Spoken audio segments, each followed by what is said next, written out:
Kia Sportage SL 2.0 auto tahun 2013. Kereta dah cantik, cat dah baru, condition semua okey, tak ada masalah. Kereta ni hanya boleh loan kredit dan loan kedai sahaja. Kalau nak beli cash pun boleh. Kalau berminat boleh datang kedai, tengok kereta, boleh test drive. Kereta ni accident free, boleh jalan jauh, tak ada masalah. Jom kita tengok bahagian dalam. Kereta ni ada sunroof.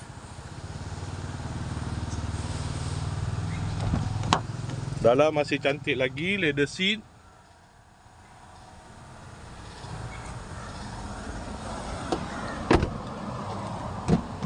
Kereta ni guna push start button, aircon semua okey lagi.